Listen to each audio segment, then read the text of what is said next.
when it failed, remember a point in time when it failed, I didn't have a backup, right? Yeah.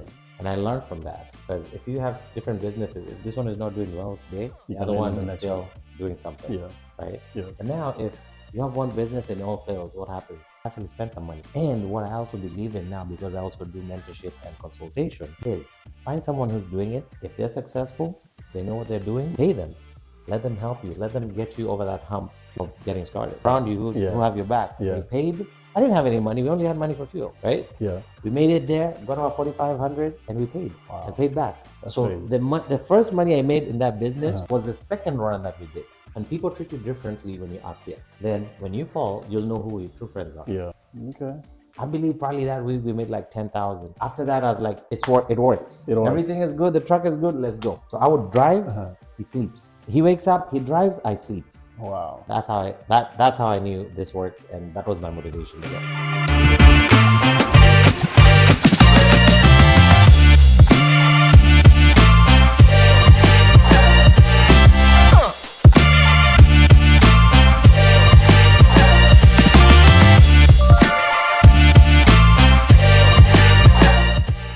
All right, guys.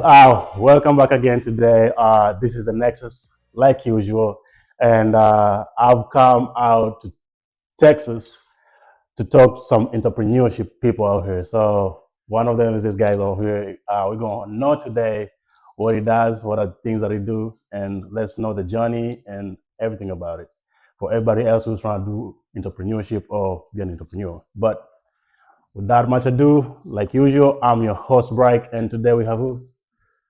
We have Daniel Mwangi, or AKA Maya. Nice to meet you guys. Pleasure's all mine, man. Thank you for I having appreciate me. you having me too, man. Anytime. Long time coming. Man, it's been a long time. Welcome to sure. Texas, man. Yeah. Damn, they say everything is big in Texas. Hey, We're here to see it. that's why we're here. Yeah. So, Crazy. But yeah, it's been a minute, man, ever since we came from China and then bumping into you, knowing you. And now I'm kind of interested in what you're doing, and some people might learn from this too. So let's see what it is that you have, and let's all learn together. True. All right. So, being an entrepreneur, how do you say the idea of the businesses came to you? I honestly think this came about as a young kid, young age. I went to high school in Uganda, and I think that's where it started, right? I would find ways of making money. I see a way of, my parents would bring me a box of biscuits, and instead of eating it or sharing it, I would wait, save it, hide it, wait until a few weeks, and then sell it out to people after all the grub is gone. So that's kind of how I started doing. So were you in boarding school? I was in boarding school, in Uganda. Yeah. Oh, so you're pretty much trying to solve the problem you're trying to solve there is the issue of having outside food. Yes. Which students don't have access to. Exactly, because when they come for visiting, you only have a period of time that food can stay fresh. So that's for things like biscuits, juices, and things like that. Yeah. Then I would hide them, and then when people are not almost broke, they still got some money, but they don't have any more grub left, I would sell it to them. Oh, wow. They never used to check your boxes and stuff? Man, I used to get away with a lot of things. So you knew the teachers? Yeah. I mean, the prefects, people used to go and complain to the teachers about me and things like that, but they never used to trust them because I'm always like a good student, straight line. No issues. So who are you going to believe? You're going to believe them or believe me? I wish I had that rapport behind me, but I don't have it. So, I was considered a little bit of a bad boy. I got away with a lot of stuff. So.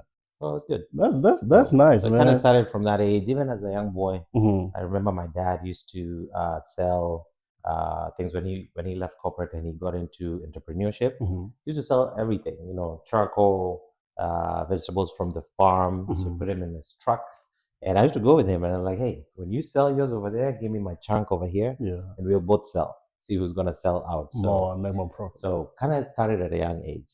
That's good. That's good. So going to school and all that, transitioning, and you being here, considering entrepreneurship as a kid, and now you've grown entrepreneurship into it. I know you have different lines of businesses. Yes. And I would like to ask you, what was the motivation? What made you plan to do this a long term? instead of doing a 9-to-5 job? Okay. Again, starting from a young age, there was that drive there. Then coming to America, I believe a lot of people have different stories of how they came here.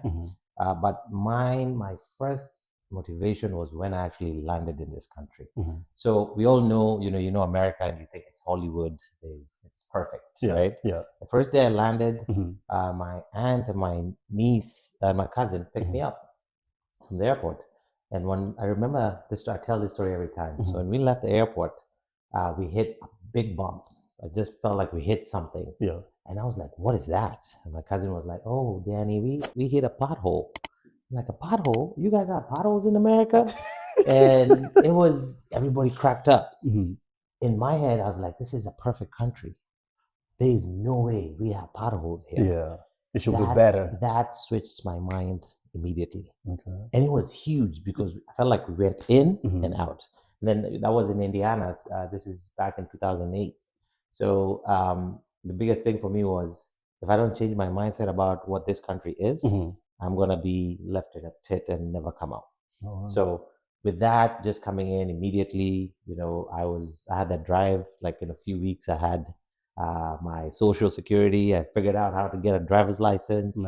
I fought with the DMV. Yeah. Like within a month or two, I had set up pretty much everything that I needed. And everybody was still in shock. Like, how did you do it? Yeah. I was like, I just didn't take no for an answer. Go in there, ask again, beat down doors until you get whatever you need. That's so I just noticed nobody will help you as much as you would expect them to. Yeah. Be it family, be it friends. You have to find your own way. Sure. So I had that drive coming in, and then from there I met people along the way, and I remember this before I started my very first. Actually, my second business was my trucking business, and I met this guy one time. We were partying, and I met this guy. His name was Paul, and Paul was this short young dude.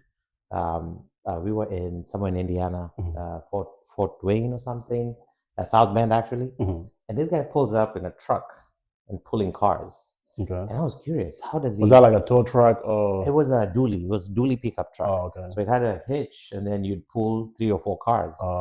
And the guy comes down, and I'm like, how does he do this, right? So I'm curious, and then he comes in. He's so happy, jolly. He's the one who's grilling the meat. So me and him get to talking, and I'm like, hey, dude, how does this work? So he tells me, and then I remember counting. And I remember, it's been a few years, maybe 3-4 years in the country, still a student, still hustling, trying to find my way. Yeah. I just bought my first car that was actually a nicer car than the beat down car I had, right? Yeah. And he says, this car is like $1,500. I was like, he had like 3-4 cars. I'm like, wait a minute. This is just money coming this way, and then you got to get more cars going back home. He lived in the DMV. And he's like, yeah. So I did the math real fast.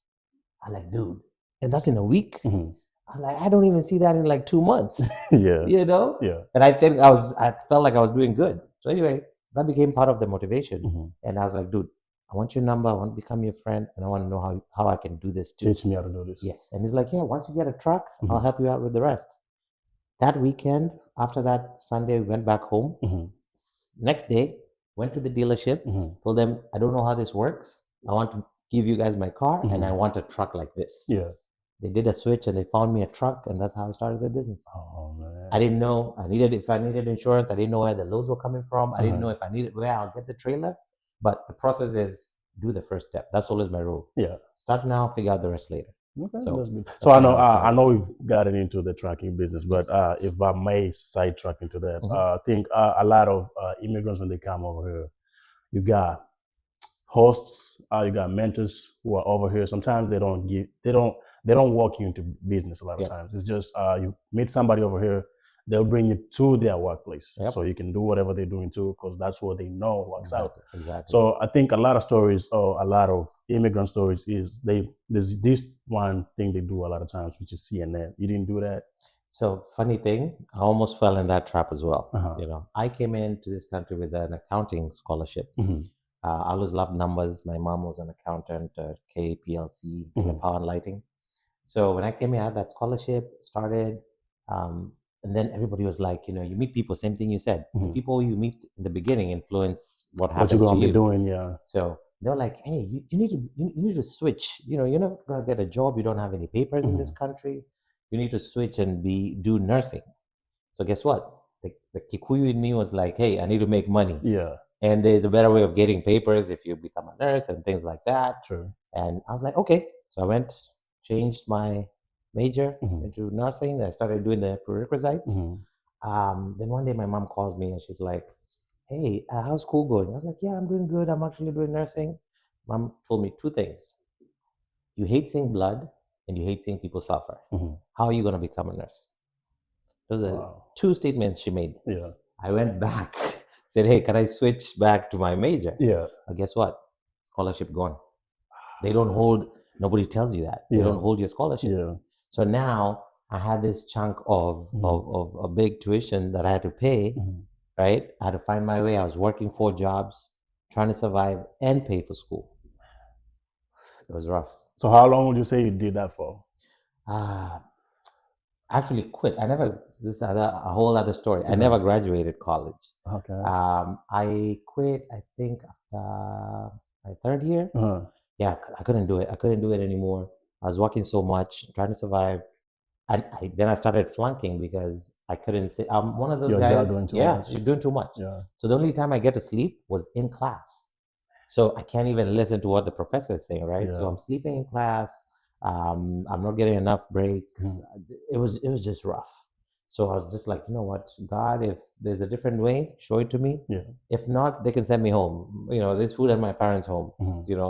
At this point, because I'm gonna die. Yeah. I missed probably 3 different accidents that would have taken me out completely because I fell asleep behind the wheel, going from one job to the other. Oh, it happens a lot. It's snowing, you're spinning. I just couldn't do it. So I was like, hey, I'm gonna drop off one job and move on. So that's how it happened. Oh wow, that's nice. So back to the business again. So I know you said you didn't have to think a lot about it; just step in, do it, because that's what you wanted to do. But having done it for, I don't know how long you did it for, but what would you say were the learning curves? Considering you didn't have to do too much research, you just went in and be like, hey, I want to do the same thing he's doing too. Let me start doing it. And I think a lot of times is we hear the same things from business people, like you just said too. Sometimes when you take too much time researching, you're buying into your fear. Yes. So I think you overstepped, you overcame your fear, and you went in, did what you had to do. But what were the learning curves after that? So with business, for me, it's always been take the first step and go. Learning along the way is you need to find, and again, when we were doing this, this is over 10 plus years ago, we didn't have anyone who would actually hold your hand. True. You literally, apart from, as I said, someone like Paul, we went through a lot with him, and other people along the way that I met that helped me out. If you find people who are willing to help you out, rock with them, right? If you don't know anything, ask questions. Yeah. A lot of people have that fear of judgment. They don't want to ask. I'll come knock at your door and ask questions, right? And you don't have. There's nothing new you're trying to do. It's something somebody else has done. So if I know you do production work and stuff, I don't need to go talk to somebody else and say, hey, that's my guy. Let me go talk to my guy. If you're willing to help, you'll help. If you're not, somebody else will do it, right? Yeah. So I think people should just get over the fear of thinking about the failure part. You're overthinking this. Just start. True. Go register your business. Yeah. Go open up your bank account. Then you look at it and say, hey, you know what, I actually spent some money. And what I also believe in now, because I also do mentorship and consultation, is find someone who's doing it. If they're successful, they know what they're doing, pay them. Let them help you. Let them get you over that hump of getting started. And the mistakes. And the mistakes. Yeah. Because we did it all wrong. We did it all wrong until we got it right. Yep.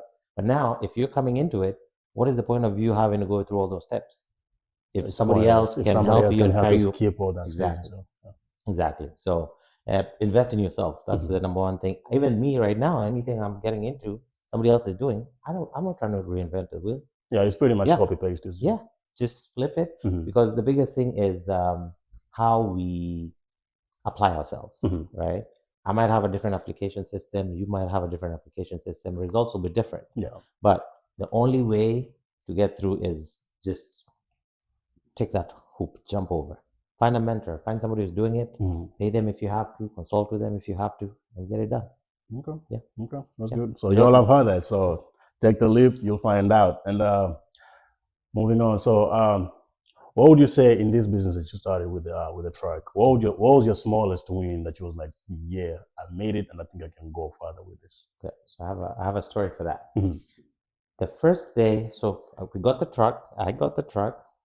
Our friends who we used to hang out with, his name was Fred, and them, and I think that friend was Maureen. Mhm. And I'm mentioning their names because these are people that even now I'm grateful for. Because some of the things I did, I wouldn't have done without them. Mhm. So we used to hang out with these friends, but I never knew what business they were in. Yeah. But I would always see them, would hang out. They don't have to go to work the next day or things like that. Yeah. I was like, I like that too. I don't want to party with you guys, and then I have to worry about a hangover and go to work in the morning. Yeah. Right. Yeah.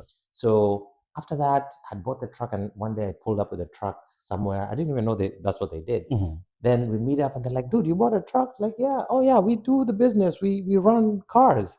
I was like, "What?" I'm like, "Okay, how do I get work?" Yeah. We just party with you all the time. How do And I I get don't know work? what you do. So yeah. They gave me my first trailer Mhm.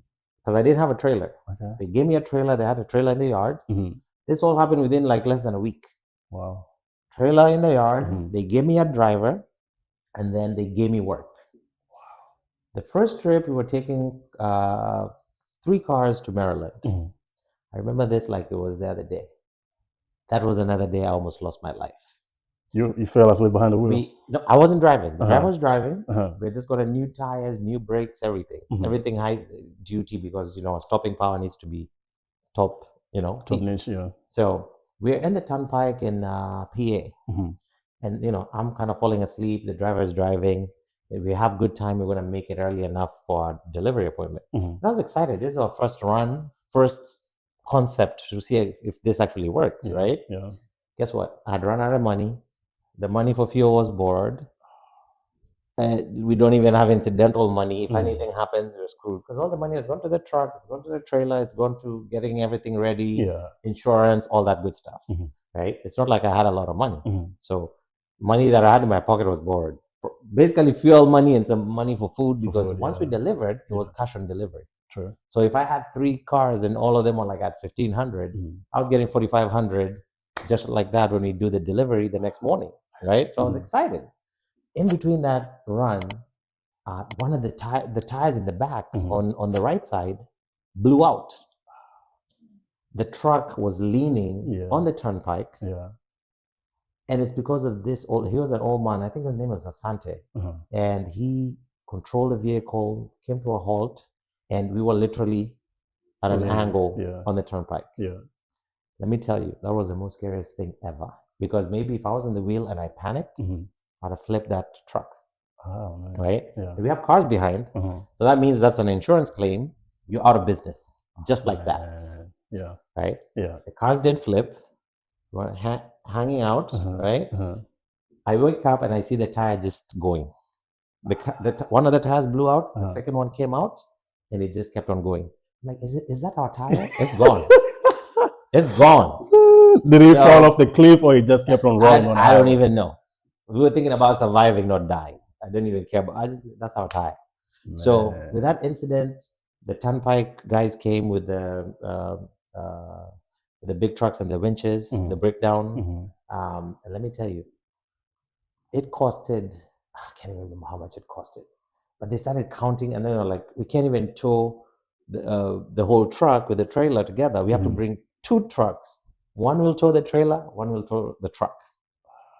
To the shop, get it fixed, and we still made it to our delivery on time. Wow. Let me tell you, all the money that we had we were going to make is what we paid. And I had to call my guys at night because it was almost like 2 a.m. Call them, hey, you don't have any money. They paid with their credit card. So you have to have people with you, around you who have your back. They paid. I didn't have any money. We only had money for fuel. Right? Yeah. We made it there, got our 4,500, and we paid. Wow. And paid back. That's so crazy. the first money I made in that business was the second run that we did. Okay. I believe probably that week we made like 10,000. After that, I was like, it works. Everything is good. The truck is good. Let's go. So I would drive. He sleeps. He wakes up. He drives. I sleep. Wow. that's how I knew this works, and that was my motivation to go. Wow, that's So, crazy. I think yeah. you spoke about the truck. I've done trucking before, Uh-huh. and I think I only did it for a few. I should say months, because I think my first gig was I applied for the job. They gave me the job, but they didn't have the truck right there. So they told me you have to go and pick up a truck from somewhere else. I was in Texas at the time, and they told me the truck that we want you to pick up, it's already loaded. The other driver got pulled over. He's been taken to jail, but we need the delivery to be done by probably, was it, I think 14 hours, within 14 hours. That was a long drive from Chicago all the way to, what's the end part of Texas towards Mexico? El Paso, Laredo, El Paso. I had to go to El Paso. So I took a flight, went all the way to Chicago, got the truck, got in the truck, and how do you call the paperwork? I forgot. The ELD. Not the ELD. Forget the paperwork. Anyway, so I got the truck. I was supposed to be by in El Paso within the 14 hours. But if you see the mileage, it's probably more than 700 miles. You're like, how would I make it over there? And they have this thing in trucking nowadays whereby you can now go past, is it 8 hours? 11 hours. 11 hours. With your ELD, yes. Yeah. You can go past 11 hours. And with those 11 hours, I did not start driving in the morning. I took the truck in the evening. So I have to sleep. Yeah. But I pushed myself. I drove the truck all the way, didn't sleep. I went 14 straight hours to where I was supposed to go to. They gave me the second trip. So this way is messed up.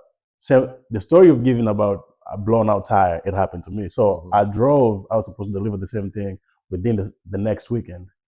It was the same weekend because I arrived in El Paso on Saturday, but I was supposed to bring the other package by Monday. It was supposed to be where I was supposed to go. Okay. So I was driving, my tire blew out. I'm still new on the road. I had to call the owner of the truck, be like, hey, how do I do about this?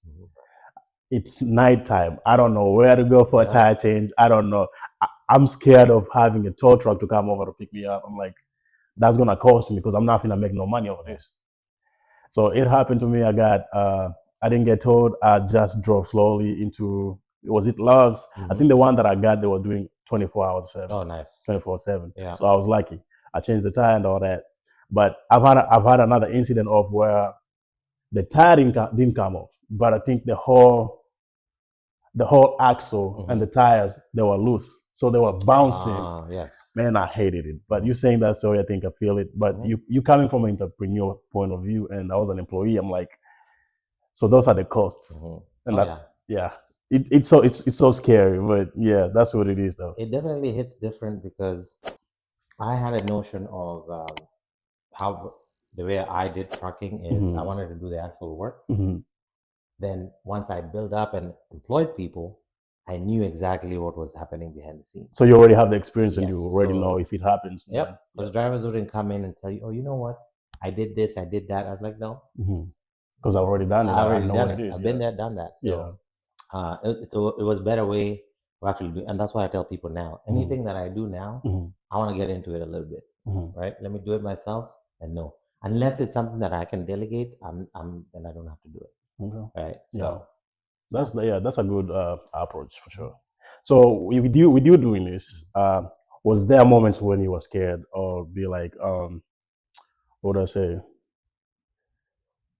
Did you ever feel like you need to quit? Did it ever get to a point it's too tough? You're like, I might quit this and do something different.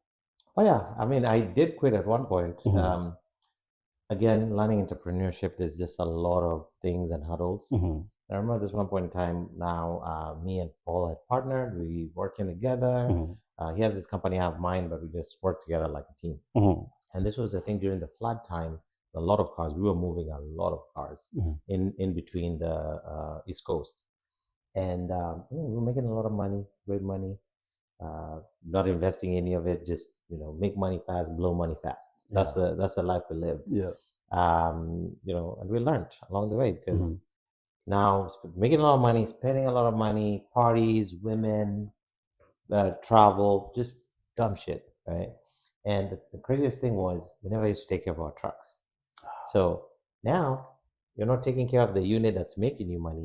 Then the breakups start happening, right? Yeah. dude, you make 10,000 a week, you're spending 13,000 fixing the truck. You make this much, so it got to a point where it's like, okay, what are we actually doing here, right? This is not making sense anymore because you're making a lot of money, but you're spending it in fixing. Repairs are not cheap. Yeah. Oh, you blew out an engine, you need 10, 15 grand to put in another engine. Maybe that's what you made last week. Yeah. Back into it. So it was a crazy time, and at that point in time, I felt like I'm done. I want to do something else instead of just actually like. I didn't have the mindset of like, hey, how do we build from this to something else? Yeah. Why don't we add more trucks or put more drivers? Better trucks, newer trucks. Things like that. We just weren't of that mindset at that point. So I can say, looking back now, we would probably been in a different space at this point in time. But I think everything happens for a reason, because I had to learn from that. I kind of went back into entrepreneurship, into being employed for a little while. I moved to Denver. I met this guy. His name was Mwangi as well, with his girlfriend at the time. Moved in with them. They took me in, and then I learned something new that they were doing out there. And then went back into trucking. Actually got hired by DHL.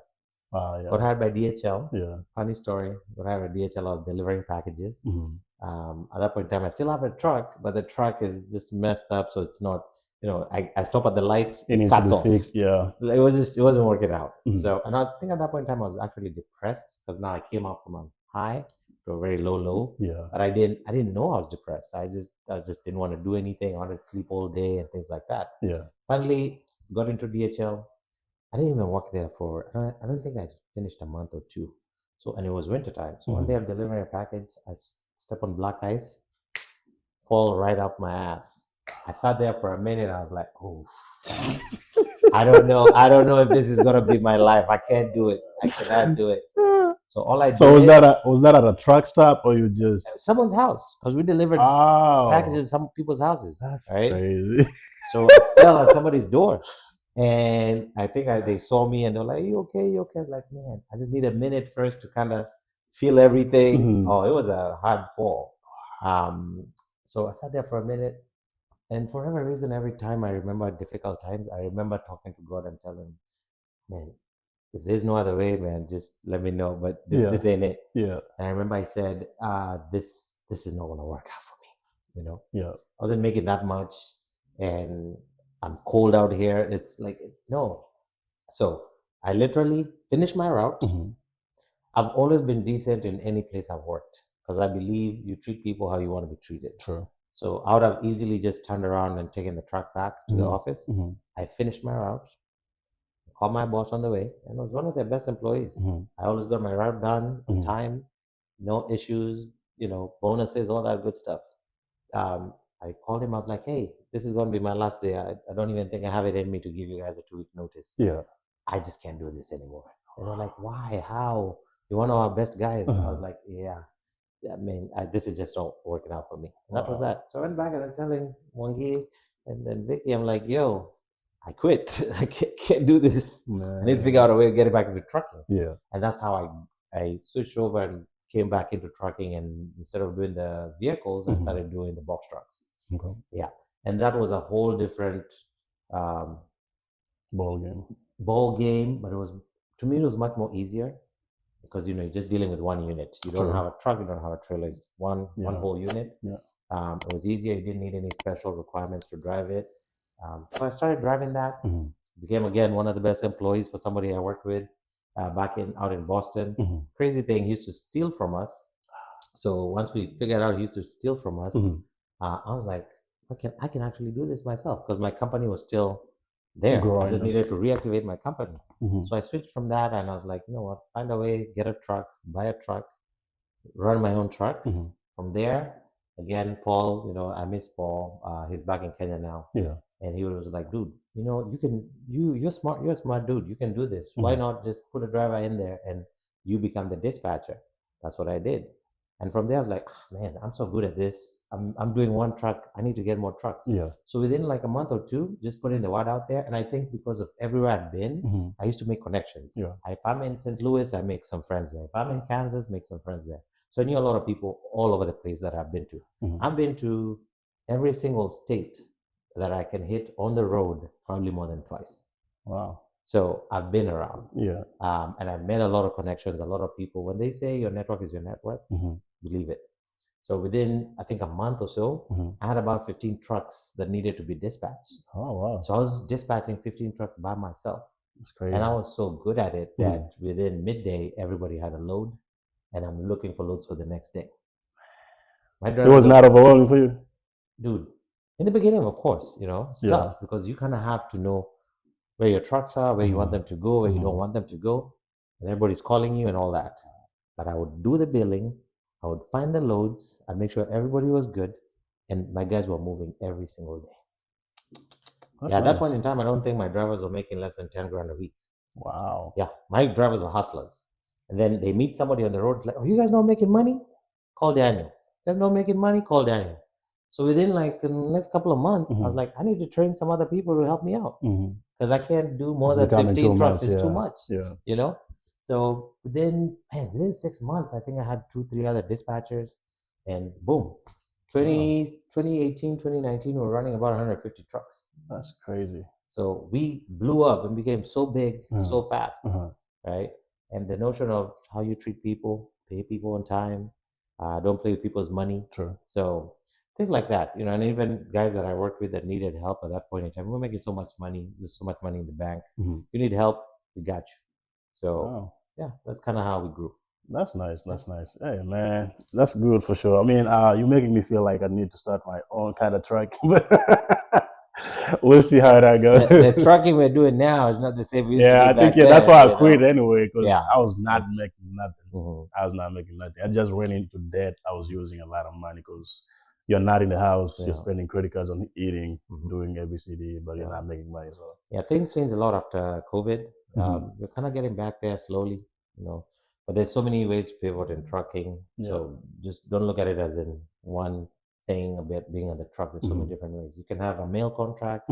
We're running a mail contract right now. That's a six-figure project. There's so many different contracts you can run through trucking because there's so many things that are within that realm of trucking. So you don't have to look at it as being behind the wheel, right? Or dispatching or whatnot. There's so many different things.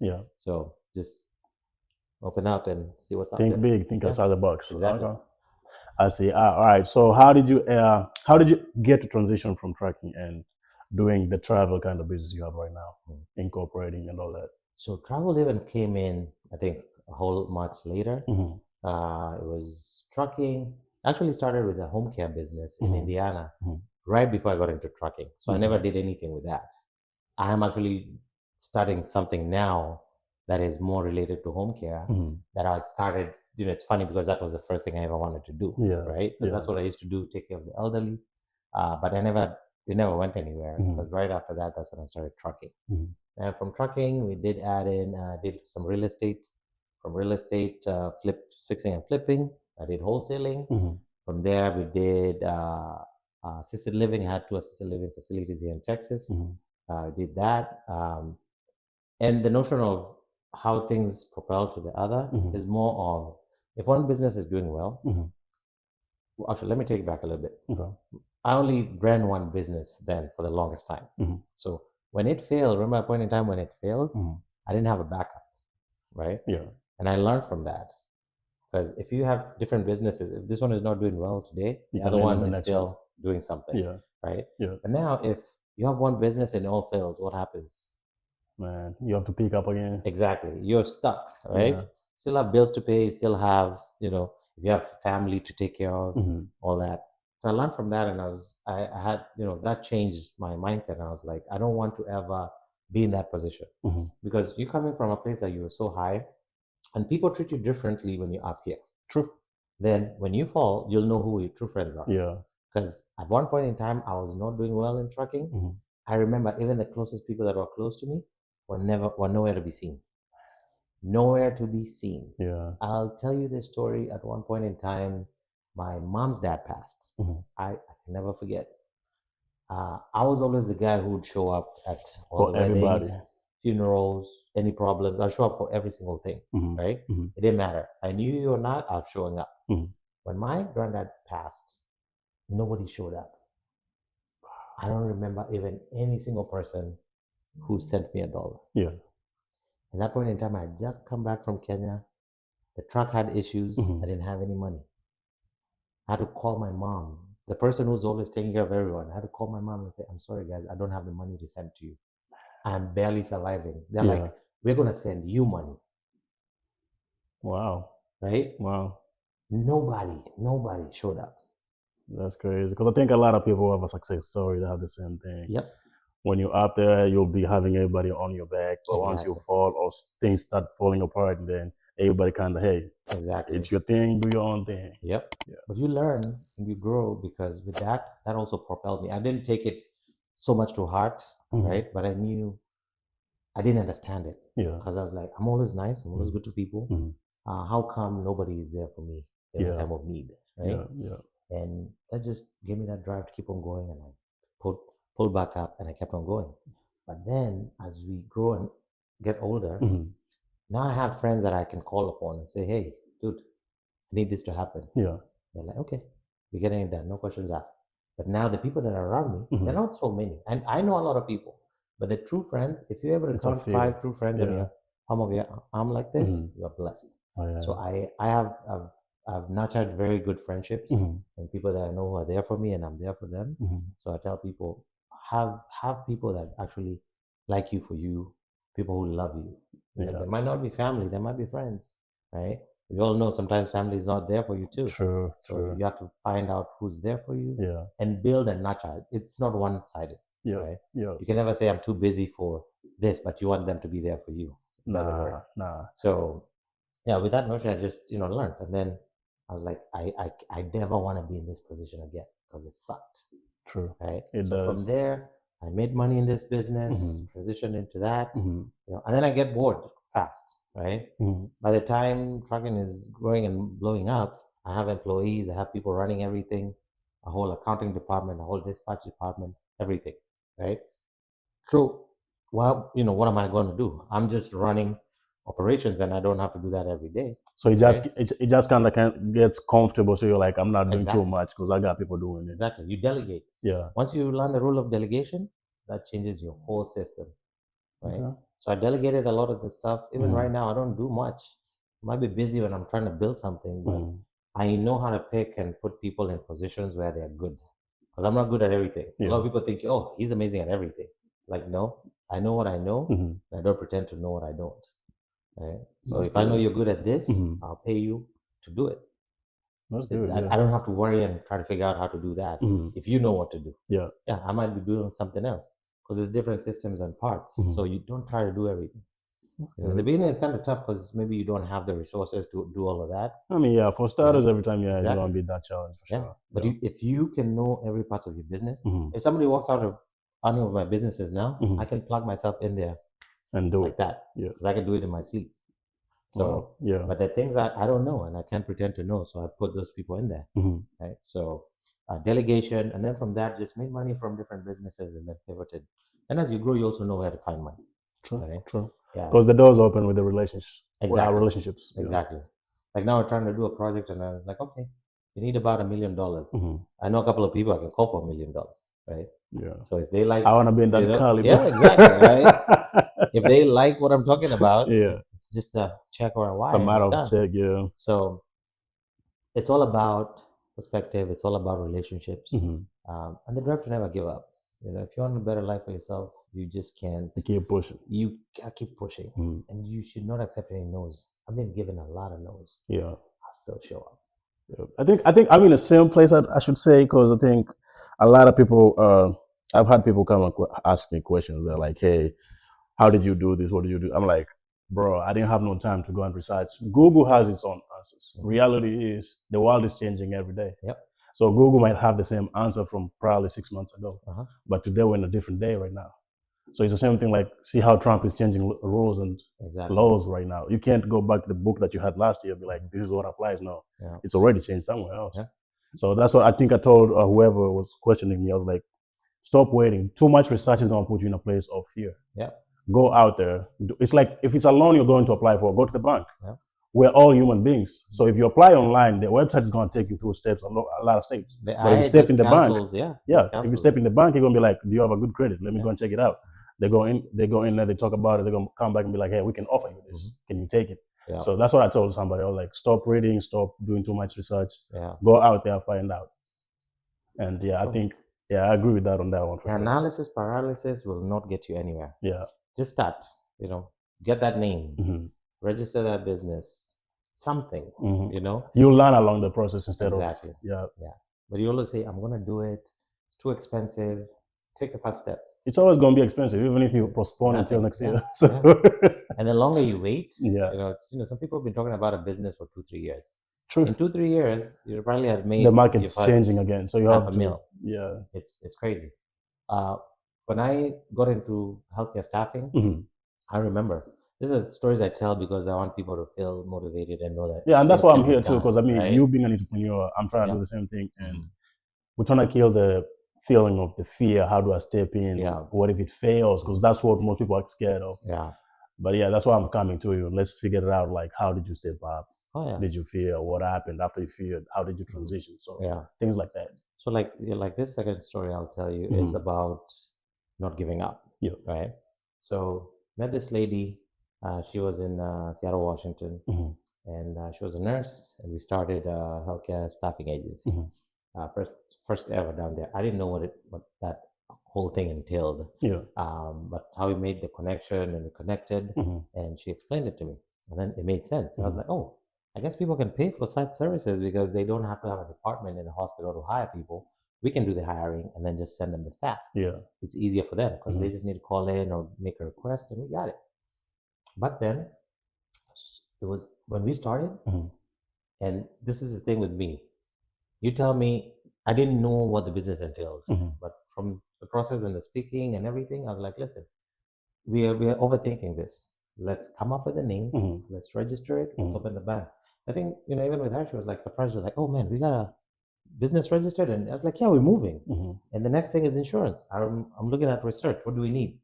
Funny enough, all the answers that you need, whatever you want to do, there's always in that government website. If you're doing anything from the government website, it's right there. Yeah. It tells you, before we approve you, you need a 1 million liability, 3 million aggregate insurance, general liability. It tells you exactly what you need. So when you call your insurance agent, this is what I need. I mean, you don't have to, or they'll tell you what to do too. Yes, you don't have to think about it. Yeah. Right? It's all there. If you had questions about things we needed to submit, you just call the agency that was running. It was a nursing pool. Call nursing pools, like, is this exactly what you mean from what this is saying? Yeah. Like, yeah, that's what you need. Put everything together, 2-3 days, sent it out. 2-3 weeks later, we got an approval. Wow. Right? Yeah. Started making calls. We didn't even know what we were doing. I'm telling you. We called for 4 months or so. Every day, she's making calls, I'm making calls, and nothing is turning up. Nobody's calling us back. But guess what? We didn't have systems. Okay. Right? Because if I call your office and you tell me the person you need to talk to has left, you need to call them for 2 hours in the next 2 hours. If I don't put a note down to somewhere, call them in 2 hours, and I forget, that lead is gone. Yeah. Right. Yeah. So now we're cutting some of those things later right on. after. Yeah. We'd have probably hit the 2-month mark and started making money. Took us 4 months before we got our first call or our first contract. I remember the day we got our first contract. The same day, we had already hired people. But now you've hired people, they're waiting for work, and you don't have a contract. Tell them, oh, we're working on it, right? So you play both sides. The first day we got our first contract, I can't remember how many hours they wanted or how many people they wanted. Let me tell you, we got on the phone, and the way we were talking to the people we hired, some of them, at that point in time, I don't even think some of them had run like all their paperwork and stuff. Yeah. Like, you're going to go to work. You're ready to go to work? We got some work for you. We filled up the whole schedule for almost a month. Wow. We calculated how much money that was. Oh my God, we did not sleep. We did not sleep. Wow. Because we were like, we could do this. Just us, just like, this is a celebration. We're going to do this. And doors started opening. Within the 4th month or 5th month, I think we had 2 or 3 contracts. We probably billed more than $500,000. Wow. In that month. That's and we were like, wait a minute, there was nothing to something. Bigger. Right? Yeah. So a lot of people just want to see that it can come true. It's called proof of concept. So we had the proof of concept and we knew it can work. So what do you think that business did by the time the year was done? Oh, that's crazy. Right? Yeah. It grew So because I think also it's just the matter of how you call this. I forgot the name, but it's the matter of somebody, whoever who's with you, they'll talk to somebody about it. Be like, hey, I know a place you can do this, and exactly, the word just spread. yeah, We were hiring people like crazy. We were paying more than anybody else because our contracts were paying really well, right? So we made so much money in such a small period of time, right? But if we quit after 4 months because nobody called us back, we would have never known that we could do this. So yeah, don't give up, and then conquer your fear too. Never give up. If you get tired, take that break and go right back in. Step back in again. Oh wow! But people have that scarcity mindset and very scared, and they say, "Oh my God, I want to." It doesn't matter. I have a rule: you don't lose, you learn. True. Right? Yeah. So you know what you did wrong, and you'll improve on it. Flip it on the other side. Yeah. So you either learn or you win. You don't lose. True. Yeah, but I think a lot of people, it's just the fear that's holding them back for sure. I think. Yes. Even me, I'm not that perfect, but it's just the fear of what if it doesn't work out, and then people give up on. What if it does? Exactly, same thing. What if it does? What if it don't? You'll never find out until you try. So exactly. Yeah, and I think that's what I'm trying to conquer too. And the reason why I'm talking to you is so whoever's watching too, they can conquer it, overcome it. So yeah, that's what it is. There we go. All right, so onto the traveling business. How did you start it? Travel is inbred. My dad did a lot of things. My dad passed on 2021, but he did a lot of things. That man did everything. And I think I see myself in him sometimes. Yeah. And the biggest thing is he later on, before his passing, he had built travel in Kenya. They call it a tour and travel business. Yeah. So that's what he did, and he was so passionate about it. He loved traveling himself, helping people travel and all these things. And I was also always fascinated, but then I never got to travel a lot apart from here in the US. So I started traveling. And I remember one day, this was in 2020, COVID. I had just recently gotten married, then I was going through a divorce right after. And then I took a break and I was in Mexico. I remember I was in this resort and I was chilling and I was at the pool. I met this guys and the friends. They were hanging out and, I said, join them and we're drinking and we're having a good time. And I don't know, somebody said something about how they got there or something, something triggered something else. And I remember I was sitting there and now at this point in time, remember I've been in business for a while. So I have people I can call and make things happen in an instant, a minute, right? Yeah. So I'm sitting there and I'm like, I love to travel. And these guys were asking me, if they wanted to go. I think we were in Cancun and they wanted to go to Tulum. And I've been to Tulum, so I was telling them and giving them advice on how to get there. If they needed a driver, I have a driver. All these things. And they were like, "Man, you should hook it up. Do you help people travel?" I was like, "No, I don't. But I'm thinking about it." I was getting drunk, and the idea came to me: is like, why am I not doing this? Yeah. I remember I was at the pool bar, taking shots. I called my, I kind of call my IT department, but this is just my guys who do everything. Oh yeah, consultative, a committee for men. I was like, I'm like, guys, we're starting a travel business. Yeah. So I need a website. That's like, no. We got to start with the logo. And what's the name? Like, I'll give you a name in an hour. Let me think about it. Yeah. But come up with a concept for a logo. Within 2 hours, we had a name. We had a logo. We had launched a Facebook page and an Instagram page. And that's how Lux and Cultural Republic was born. So, and I'll post it for sure. And we'll talk about what it got coming up, but I'll post it too. Yeah. So that's how it came about. And I think things come to me easier now because I've been through it. Yeah. Right? So the Been there, relations done are, that. the relations are just easier for you because Mhm. you've already done something. If you ask somebody about it, they'll just tell you, "Hey, Yeah. we can make it possible." So Oh, I have people. I just people just say, hey, you want a website done? You can get it done today. I want this done. I want a logo done. It's just like that, right? Yeah. So it gets easier as you go. So there was no challenge when you started this. No, it's none at all. I mean, it started in 2 hours. Then I started just post. I was on vacation. I started posting while on vacation. How much traction did you get for that? I mean, it was crazy because already I had people that follow me on my private page, and just people just was like, "Oh, that's cool, that's cool." Then after that, I was like, everything I posted, made some T-shirts. Like I already know what comes next, right? Your page grows, show up, do this.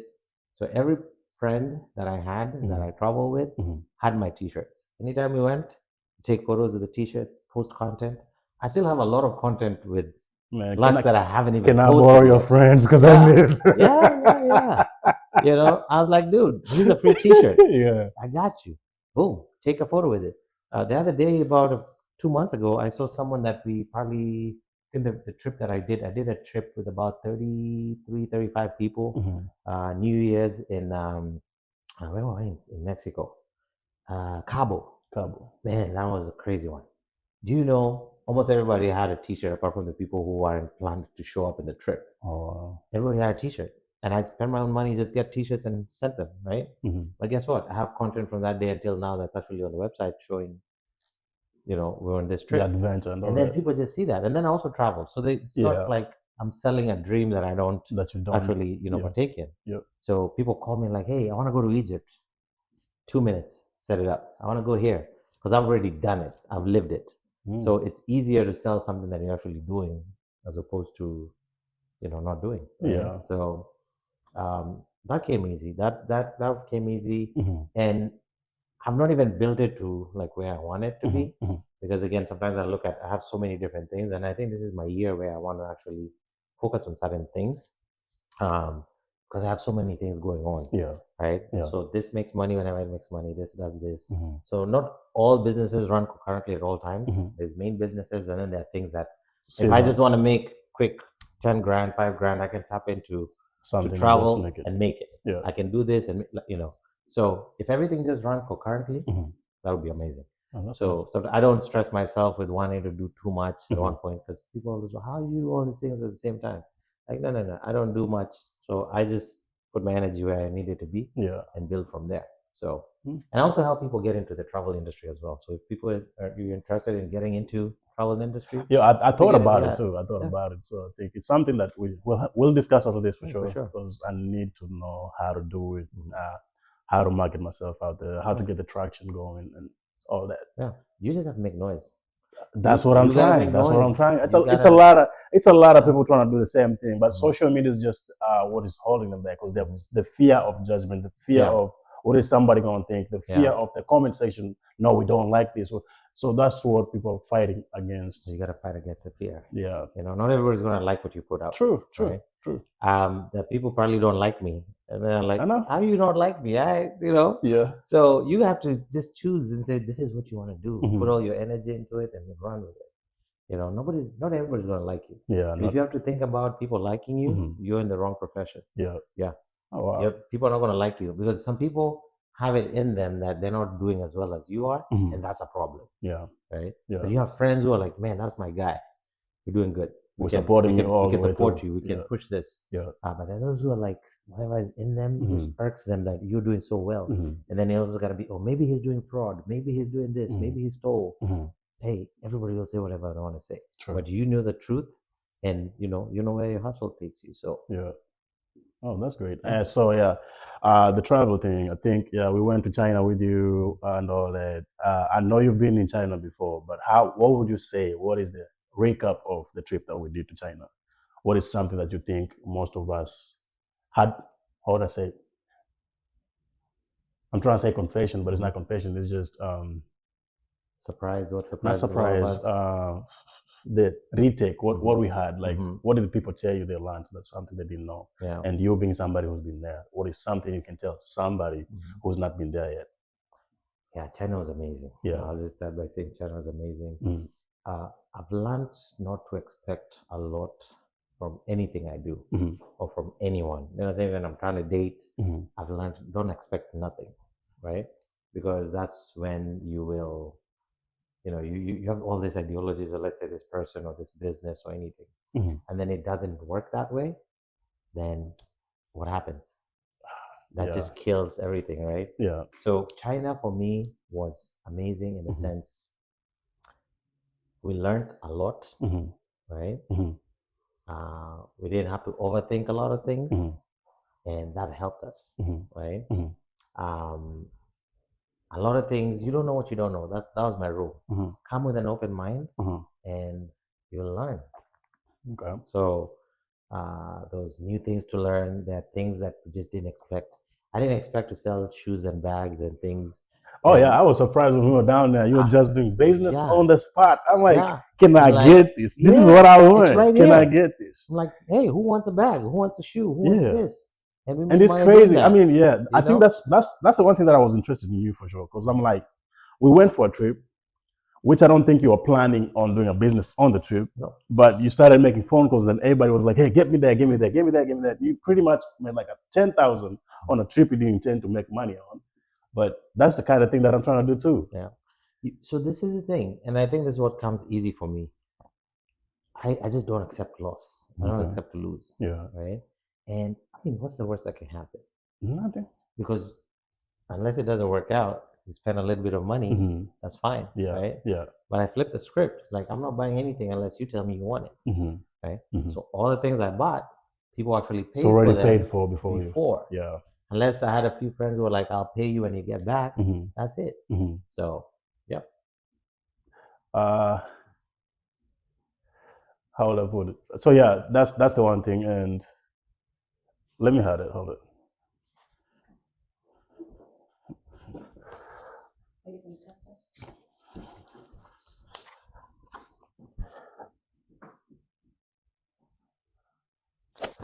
All right.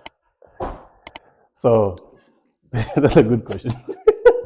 Somebody has a good question. All right. So yeah, we did that, and I think I learned a lot of stuff too. The one thing that I loved was the aspect of how China can design your whole entire house without you having to go out to buy it. You can just tell them, hey, these are my dimensions, this is how my house is. They'll send everything pre-made. Yes. And it's just a matter of just placing, screwing, and all that. Yeah. And I love it. And we don't see that in America a lot of times, because in America, they get done building, then you start figuring out things. I loved it. What else would I say? It was an open eye. It was a lot. It was overwhelming. The one thing that I would say was a surprise for me was I expected to get like all the manufacturing plants in one place. But from what the tour guide, what's her name, Kate? Yep. From what she said was every city they manufacture something specific. Exactly. So, every region has its own specialty. Yeah. Yeah. And I think we didn't explore as much as I would have wanted. There's a lot. There's a lot in China. Oh yeah. That's what I learned too, because I thought going out, I'll get everything in that city or that town that we were going to, but we didn't even scratch the surface. And it makes me want to go there again. And speaking of, he's hosting another trip, going to China again. It's gonna be in March. It's not too late. If you got money, reach out to him. They got 1 week. So this week I'm done. So it's 1 week. If you need to book your reservations and stuff, I'll post the flyer, and I'll post his websites. You can reach out to him.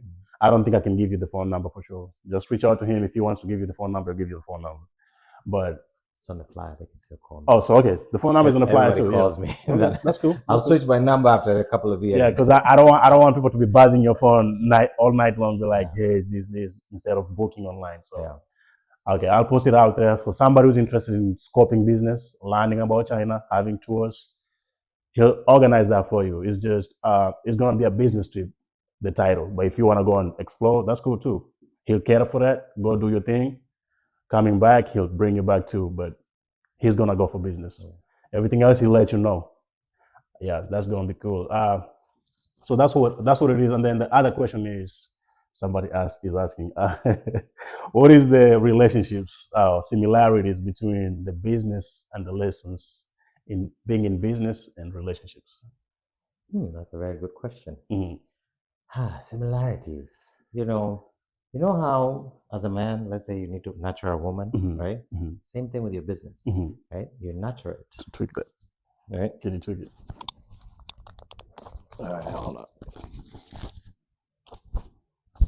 I got you. I got you. Yeah. No, I don't have to. Keep going. Yeah.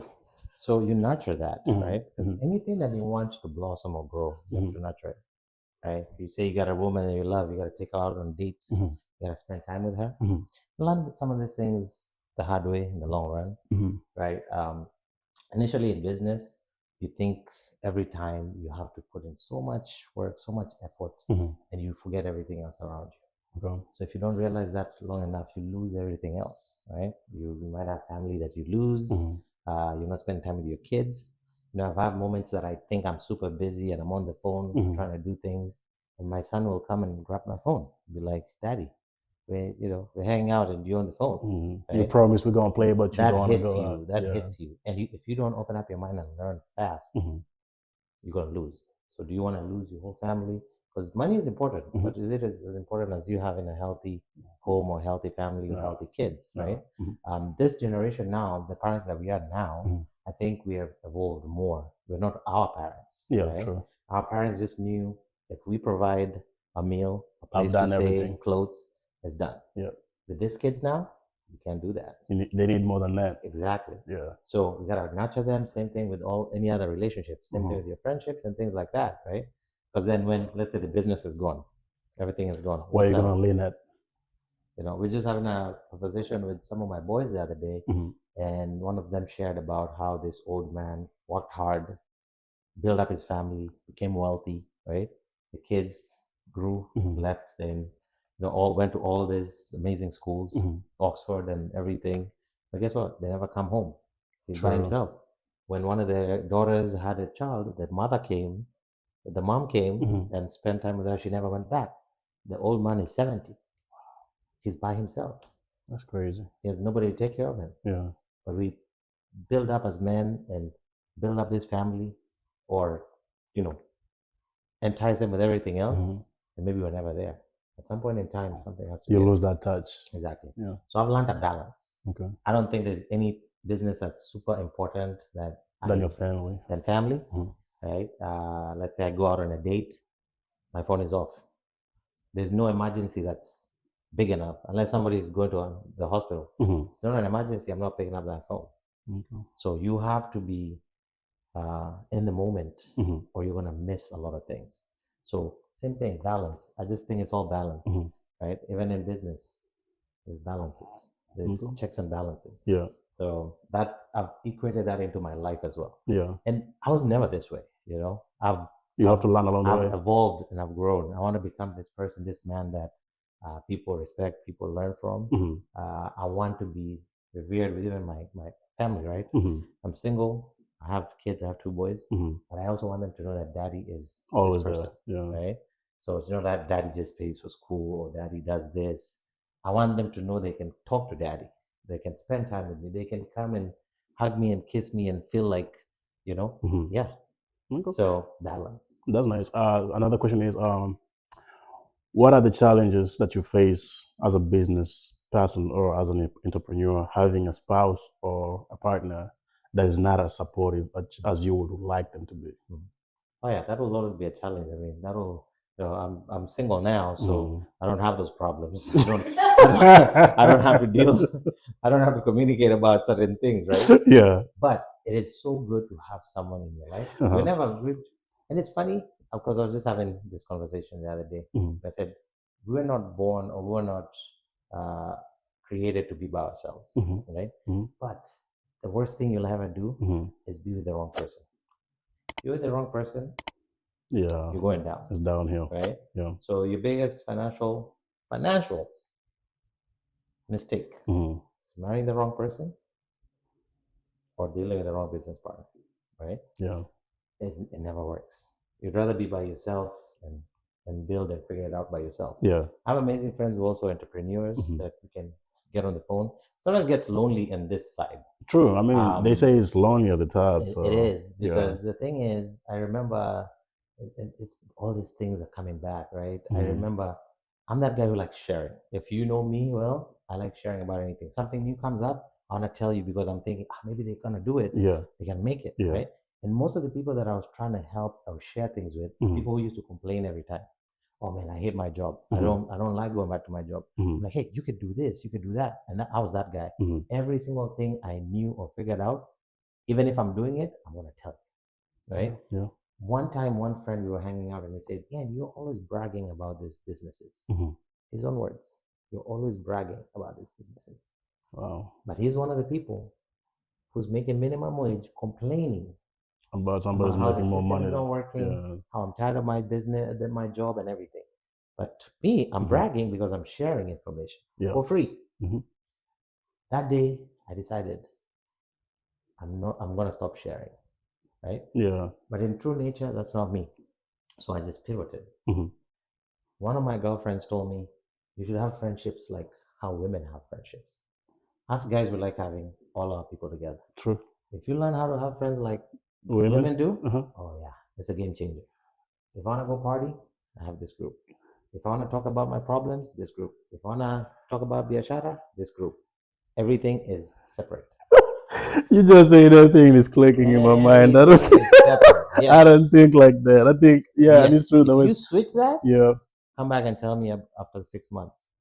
How long did it take for you to get into that perspective of grouping your friends? Hey, again, it's just mindset. I will tell you, the me 10 years ago and the me now, it's totally different people, right? I was wild.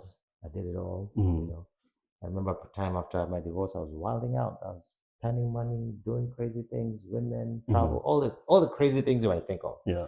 And I didn't think anything of it because nobody could tell me nothing, right? It comes to a point you have to sit down and have a meeting with yourself, right? So you're not getting any younger, right? True. You get to that point and start figuring things out, and you realize if I don't do anything to change, it's gonna be downhill from here. Yeah. Right. Yeah. Same thing with that aspect. I didn't care about myself. Then that's how men sometimes we say instead of going to therapy, we get into other things.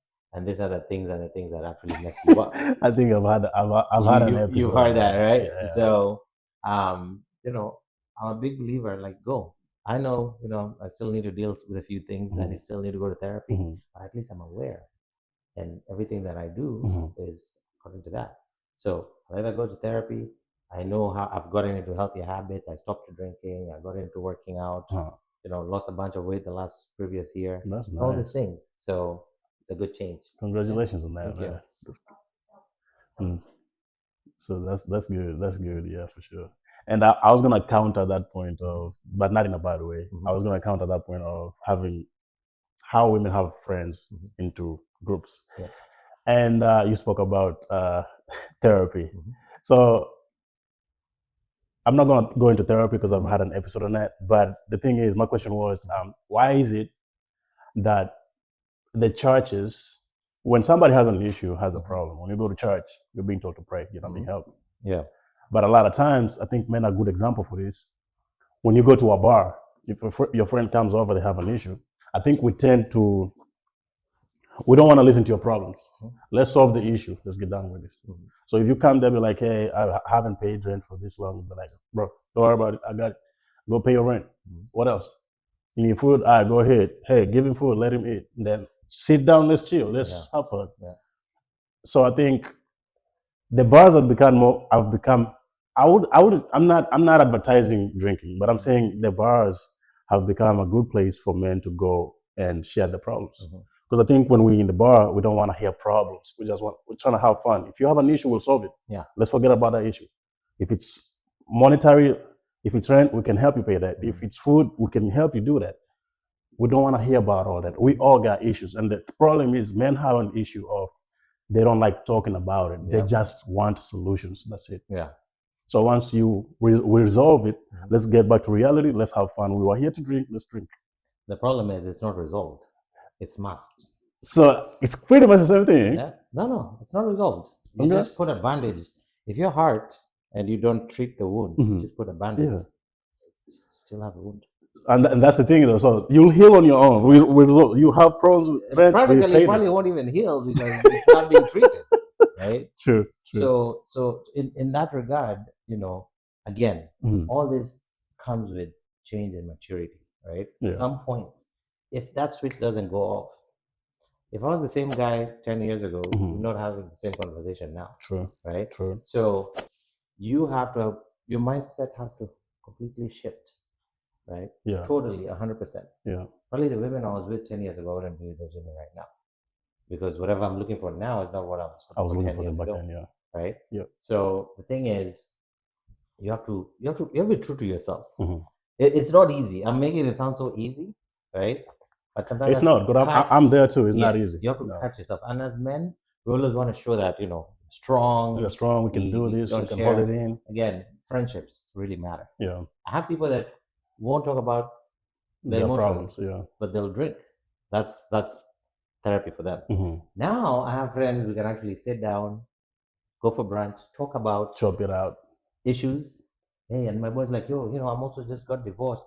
How did you go through this? I have guys calling me from all over the country, asking me about how I handle divorce because they're going through it or thinking about it. And they look at me and they probably think, oh, he's handling it very well. Bruh, when it started, it was a mess. Right? I was not giving anybody any advice because I didn't even know what I was doing. Now I can sit down and talk to you and be like, hey, I think this is how you go about it, and this is going to work. Yeah. Right? Yeah. So time heals, time changes things. Find your peace, find your people. I have guys like, hey, man, shit, we had a bad day. Let's go for a run. Yeah. Because now they know they're not going to call me to the bar because I can come show up, but I'm not going to drink. Yeah. Right? Yeah. So find your people. Man. Find your people and accept that change is inevitable. But if you just want to stick in that same space and that pain and carry that anger, have no anger towards anyone. Yeah, it's not going to help you. My exes, my whoever. Yeah. I have people that came to me when they needed help, gave them money. When it was time to pay back, they don't pay. Not even that. They were threatening me because I'm asking for my own money. Guess what? I was like, listen, we're going to write it off as a bad debt. Yeah. Right? But that same person is never going to come back and ask you for money. No, they will. Right? They will, but you'll never gonna give. They wouldn't even dare because they're already blocked. They don't have access to me. Okay. Right? Okay. So you have to just make peace. There's a beautiful thing about your own peace. Right? Yeah. I don't hold grudges with anyone. If you have a problem with me, that's on you. I'm done. We either talk about it, fix it. I've left relationships because people don't know how to communicate. Wow. Right? But before I'd be like, oh, maybe sex is amazing. Everything else is fun. They're fun. If you can't communicate and you're grown, that's an issue. Yeah. How are we gonna figure things out? Fix things. And this is the person you want to spend the rest of your life with. It's crazy. It ain't gonna work. Yeah. Right. But before we'd just be like, man, she's beautiful. She's gorgeous. This is amazing. No. You're not the only pretty woman out here. There's so many people out here. Yeah. Right. But you have to change that mindset, and you have to be willing to walk away for your own sake. Nice. Because at the end of the day, everybody's looking out for themselves. True. Right? Yeah. So. Wow, that's nice. Yeah. All right. So you're being a jack of all trades. Now you're transitioning back to fitness. I've seen you already started a journey on it. You got a group of people doing it. How is it going? Oh. So I have a friend, and he makes fun of me every time because it's like, dude, you just wake up and come up with concepts, Because that's what I'm thinking now. Right? We just came from China. We just came from China. It's not even been a year now. You're back into fitness again. Yeah. I'm like, what else? What do you have? Yeah. What do you have in plate for us now? Yeah. I said, I think after a while you build something, delegate it, and then you get bored. Right. So I can wake up. I wake up at 5 o'clock every day. Right. If I didn't have anything to do at that 5 o'clock, I could just sleep till like 10. My body and my system won't let me. Yeah. So when I wake up, my mind starts running. What's next? Again, I have people in place. If I don't have to do anything that day, I don't really have to do anything. Yeah. I can wake up, get on a plane, go wherever I want to go, or pick up my son, spend the day. Like I have the freedom and the flexibility. right? Yeah. Not a lot of people can say that because they still have to do certain things. True. I have built, or I'm still building my legacy for a place whereby I don't actually have to do anything. Unless I'm building something new, then I'm going to have my footprints all over it because I want it to grow. So fitness came about because I think one, I was drinking a lot, and then I decided, oh man, I'm drinking too much. And it was a notion of, man, I'm spending a lot of money on alcohol. How come? And I probably realized you're buying 4 bottles, 6 bottles. You know, if you go out with me then, people are having a ball. Are you speaking to me? You would eat, drink, you're taken care of, right? But in the morning, I'll be like, damn, did I just spend $2,000-3,000 a night on alcohol? And you're just gonna piss it off, and just things like that. You know, again, there are people in that cycle who in 50 years now, they're still in that cycle. They don't know how to get out of it. They don't know how to stop. That's all they know. I was like, nah, that doesn't look right. Then I started gaining a lot of weight. You know, you're not taking care of yourself, no movement, just eating, drinking, partying, all that stuff. Either I was going through something or I was masking something. I have still not figured it out until today. I just know I was in a bad space. Yeah. So anyway, long story short, somebody gave me a challenge. It was a 75 hard challenge. And I was like, man, I'm not going to back down. I never ran even half a mile when we started the challenge. We had to do 2 workouts, one in the house, one indoors, one outdoors. Then I just posted it. Social media has been amazing to me. Right? Yeah, and that's what I'm saying. Social media has been amazing. Yeah. You have to tap into it. I posted something and I said, hey, I'm going to do this challenge. Who wants to do it with me? Join it. Put up a group. In less than, I don't know how many hours, we're like 50, 60, 70, 80 plus. Wow. People in Kenya, people all over the States, people in Canada, people in Europe. And I'm like, where are all these people coming from? And it's like, I know you know 10 friends. Boom. They're doing this challenge. Let's do it. Yeah. So it just grew. And then everybody's like, hey, Daniel is the one who started this challenge. So we started doing it. I never even completed the challenge. I think I failed at day 50. But through that, I had learned things and I was like, man, I feel better. I feel amazing. Motivated too. Yeah, let's go. Then it transitioned. Most of the people coming in were runners. I never ran in my life. I was like, what am I running for? Right? Started running. I did my first 5K, did another 5K, did 2 10Ks. I'm like, shoot, I can do this. And I'm like, I'm actually, feel amazing. Getting a gist of it. The whole, between when we started and last year, I lost about 45 pounds. Man. If I look at, and then the crazy thing is, you can't tell. When I looked at my photo, I'm like, wait a minute. I called my friends. I'm like, you guys don't really love me, right? They're like, why? Like, I look like this, and you guys didn't say nothing? Like, oh, who are you? Used to you being big, so we didn't want to say nothing. I was like, oh my God. So I went back and I looked and I was like, wow. Yeah. Huge difference.